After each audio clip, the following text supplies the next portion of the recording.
দুপুরে রান্না করে কিন্তু সাদের আব্বুর জন্য ভাত নিয়ে চলে গেলাম সাদের আব্বুর অফিসে। দুপুরের জন্য রান্না করা হয়েছিল পেঁপে ভর্তা এবং শীতকালীন সবজি দিয়ে রুই মাছের তরকারি। কেউই কিন্তু খাই নাই, ওইখানেই কিন্তু ভাত নিয়ে গেছি সবার জন্য। কেউ অনেক তাড়াহুড়া করে রান্না করেই কিন্তু নিয়ে চলে গেছি।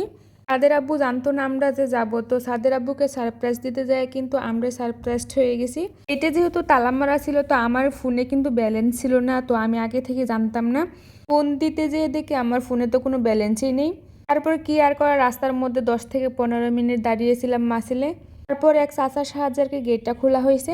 এখানে কিন্তু বিকালের একদম শেষ মুহূর্তে একটা ট্রেন যাচ্ছে। পাশে কিন্তু সবুজ মাঝখান দিয়ে একটা ট্রেন যাচ্ছে, দেখতে কিন্তু মাশাআল্লাহ অনেক সুন্দর লাগছিল। এইখানের ধান ক্ষেতগুলা কিন্তু অনেক সুন্দর হয়েছে।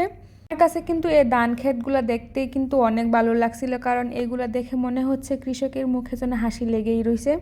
এই ধান গড়ে তুলে কিন্তু সবাই পিঠার উৎসবে মেতে উঠবে। এখানে যতক্ষণ পর্যন্ত ছিলাম, তো সাত কিন্তু সবসময় দৌড়াদৌড়িতে ব্যস্তই ছিল। সাত কিন্তু অনেক বায়না ধরছিল, তার আব্বু তার সাথে দৌড়াদৌড়ি করতো।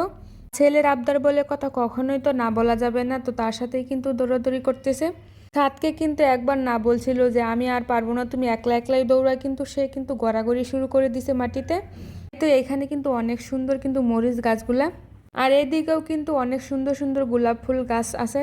এক লাইনে কিন্তু অনেকগুলা ফুল গাছ আছে, এখানে গোলাপ গাছ কিন্তু অনেক বেশি। তো এখান থেকে একটা ফুলও কিন্তু আমাকে দিল। তারপর কিন্তু আমি আমার ছেলেকে বলছিলাম যে তুমি ফুলটা নিয়ে নাও, ও না করতেছে, ও নিবে না। ফুল কিন্তু আসলে অনেক সুন্দর, তার থেকে মানুষের মনটা আরো বেশি সুন্দর। তারপর সাথে এটা দেখে কিন্তু আমাদের জন্য দুইজনের জন্য 2টা ফুলের পাপড়ি নিয়ে আসতেছে। ফুল দেওয়া দেখে কিন্তু সাদে 2টা পাপড়ি নিয়ে আসছে আমাদের দুজনের জন্য। হোক, সবাই কিন্তু মাশাল্লাহ বলে যাবেন, আমার ছেলের কিন্তু অনেক বুদ্ধি, সবসময় কিন্তু আমাদের দুজনকে সব জিনিস দেয়। তারপর আমি বলছিলাম আমাকে শুধু একটা ফুল এনে দাও, তার জন্যই কিন্তু এই ফুলটা নিয়ে আসছে। কিন্তু অনেক কষ্ট করে এই ফুলটা ছিঁড়ছে। এই তো দেখেন, এইখানে কিন্তু সে গড়াগড়ি করছিল দৌড়ানোর জন্য। তারপর কি আর করার, তার সাথে তো দৌড়াদৌড়ি করতেই হবে। আশার মধ্যে থাকলে কিন্তু সে এরকম খেলাধুলা করতে পারে না। তো এখানে কিন্তু সাদের আব্বু বাজারে চলে যাচ্ছিল। এখানে সুন্দর সিঙ্গারা পাওয়া যায় সাতকরা দিয়ে। এখানেও তার বাইনা ছিল, সেও বাজারে যাবে তার বাবার সাথে। যেহেতু রাত হয়ে গেছে, তার জন্যই আর তাকে নেওয়া হয় নাই। এখানে কতগুলা পেঁয়াজু নিয়ে আসছে, সাথে কয়েকটা সিঙ্গারা নিয়ে আসছে। সিঙ্গারাগুলো কিন্তু সাতকরা দিয়ে বানায়, অনেক মজা হয়, একদম ছোট ছোট। এখানে সব জিনিসই কিন্তু অনেক মজার।